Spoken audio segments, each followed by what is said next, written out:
Assalamualaikum warahmatullahi wabarakatuh. Halo semua.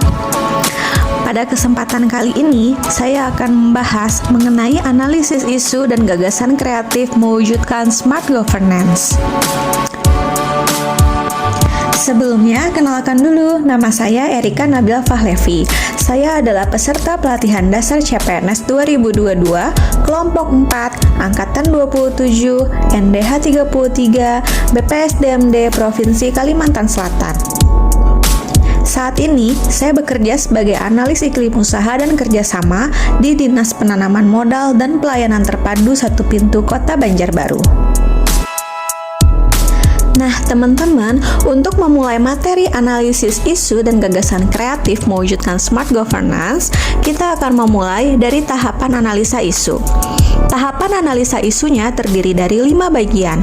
Yang pertama adalah identifikasi isu, yang kedua adalah deskripsi dan analisis dampak isu, yang ketiga adalah pemilihan isu utama atau core issues, yang keempat adalah analisis penyebab masalah, dan yang kelima adalah penyelesaian isu. Kita memasuki tahapan yang pertama, yaitu identifikasi isu. Di DPMP-TSP terdapat 6 isu yang saya temukan. Yang pertama adalah kurangnya kesadaran dan pemahaman pelaku usaha untuk melaporkan kegiatan penanaman modalnya. Yang kedua, belum optimalnya sistem OSS dalam kegiatan perizinan berusaha. Yang ketiga, koordinasi dengan SKPD lain masih melalui proses yang rumit. Yang keempat, belum adanya sistem digital untuk pemberian nomor surat masuk dan keluar. Yang kelima, kurangnya SDM, baik kualitas dan kuantitas pada bidang pengendalian. Dan yang keenam, belum optimalnya website atau medsos sebagai ruang interaksi. Selanjutnya, kita akan memasuki tahap analisis isu yang kedua, yaitu deskripsi dan analisis dampak isu.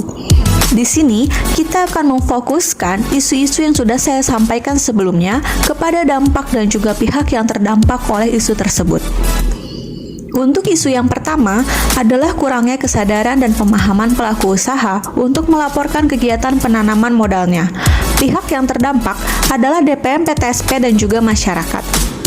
Dampaknya adalah menyebabkan tidak terlaporkannya nilai realisasi investasi dan juga menyebabkan bisa terkenanya sanksi perizinan berusaha pada masyarakat dan bisa mencapai sanksi tahap pencabutan izin berusaha. Isu yang kedua adalah belum optimalnya sistem OSS dalam kegiatan perizinan berusaha. Pihak yang terdampak adalah masyarakat dan dampaknya adalah terkendalanya pelaporan realisasi investasi. Isu yang ketiga adalah koordinasi dengan SKPD lain masih melalui proses yang rumit. Pihak yang terdampak adalah DPMP-TSP dan juga SKPD teknis berwenang. Dampaknya, pengawasan hanya bisa dilakukan sebatas izin usahanya saja, tidak bisa menggali lebih dalam. Selanjutnya isu yang keempat, yaitu belum adanya sistem digital untuk pemberian nomor surat masuk dan keluar. Pihak yang terdampak adalah bidang pengendalian dan pelaksanaan penanaman modal. Dampaknya adalah mundurnya waktu pelaksanaan kegiatan. Isu yang kelima adalah kurangnya SDM, baik kualitas dan kuantitas, pada bidang pengendalian dan pelaksanaan penanaman modal. Pihak yang terdampak adalah bidang pengendalian dan pelaksanaan penanaman modal. Dampaknya, kurang seimbangnya pelaku usaha yang harus dipantau dengan sumber daya manusia, sehingga kegiatan menjadi tidak optimal. Isu yang terakhir adalah belum optimalnya website atau medsos sebagai ruang interaksi. Pihak yang terdampak adalah masyarakat. Dampaknya, kurang optimalnya pelayanan yang dapat dengan mudah diakses oleh masyarakat. Sekarang, kita akan memasuki tahapan analisa isu yang ketiga, yaitu pemilihan isu utama. Di sini, saya akan menggunakan teknik tapisan isu APKL. Perangkat evaluasi APKL memvalidasi isu berdasarkan 4 kategori penilaian, yaitu A atau aktual, artinya isu tersebut benar-benar terjadi dan sedang hangat. Yang kedua, P atau problematik, artinya memiliki dimensi masalah yang kompleks. Yang ketiga, K atau kehalayakan, artinya menyangkut hajat hidup orang banyak. Yang keempat, L atau layak, artinya masuk akal dan realistis, serta relevan untuk dicarikan solusinya.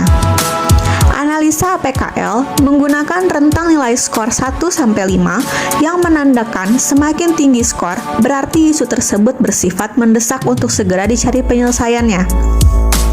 Pada tabel ini, kita bisa melihat bahwa isu yang paling urgensi yaitu nomor 1, 2, dan 3 dengan poin yang paling besar.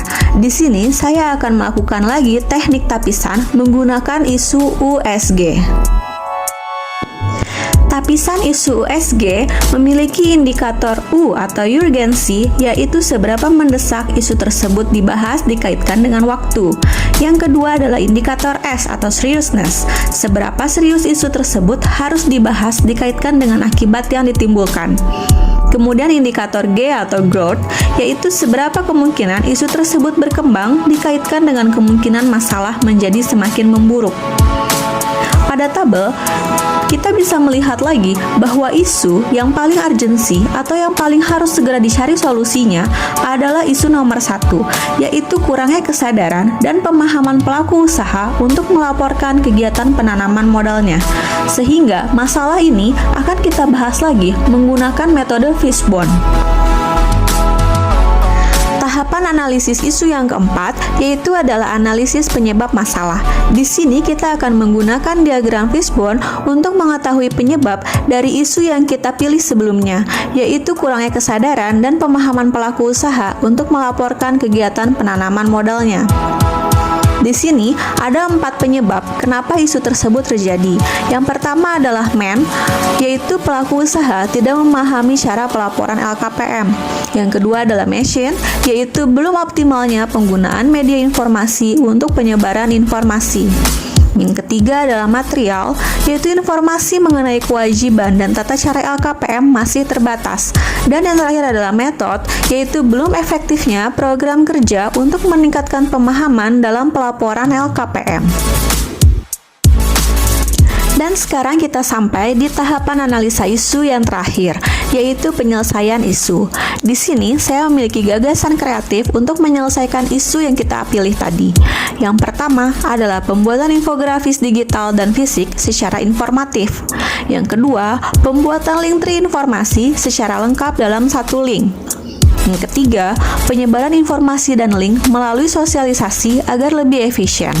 Dan yang keempat, pembuatan gift form untuk masyarakat yang masih perlu untuk dipandu dalam masalah penyelesaian LKPM-nya. Sekian informasi yang dapat saya sampaikan. Terima kasih. Wassalamualaikum warahmatullahi wabarakatuh. See you on the next video.